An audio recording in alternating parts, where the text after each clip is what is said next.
Hi, I'm Michelle Begue with a look at what's happening in Latin America now. But first, our news trivia. What region in the Americas has had the most female presidents? We'll have the answer later.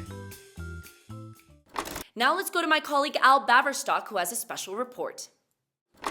For the first time in the country's history, Mexico has elected a female president. Claudia Sheinbaum won the June 2nd election with 60% of the vote and celebrated in the center of the capital. Gracias hoy al pueblo de México. Este es tu triunfo.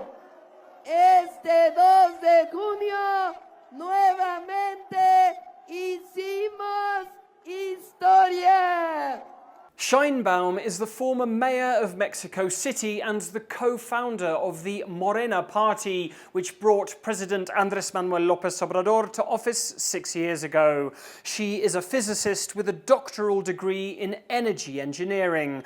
The general election also resulted in majorities for her party in both federal Congress and the Senate.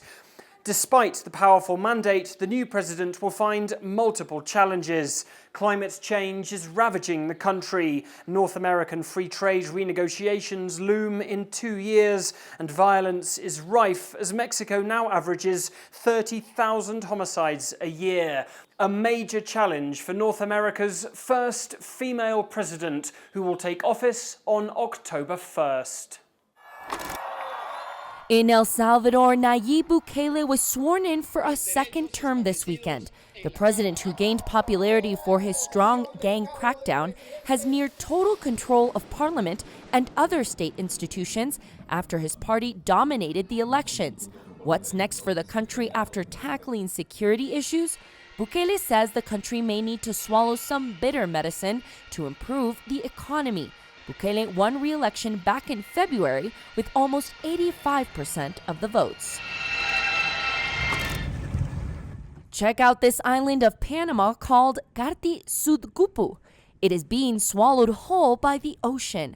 As one of the 365 islands in the Gunayala archipelago, Panama's government says it will be gone by 2050, and that is why it's starting to evacuate its 1,200 inhabitants.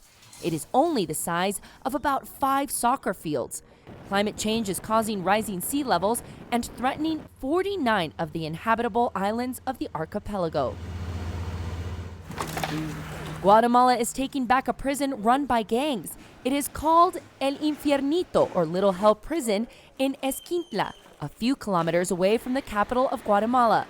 The 225 members of the Barrio 18 street gang had everything from televisions, refrigerators, wild animals like crocodiles, and even a call center to extort money and order crimes. Now let's check out the stories we're following for next week.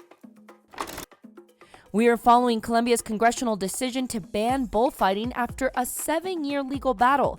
The Andean country passed a bill that would ban the practice across the country starting 2027.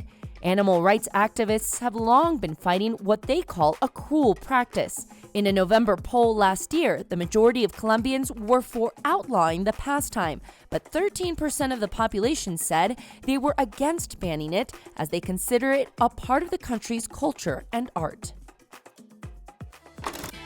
And now the answer to our news trivia. The answer is C. South America with a grand total of 8 female presidents. Some were directly elected and some rose to power.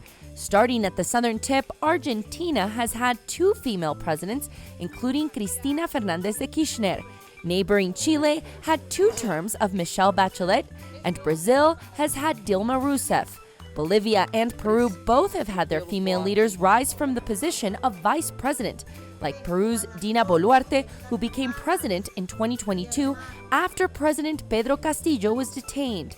It was the same case with Ecuador's Rosalia Arteaga, who stayed in power for only a few days.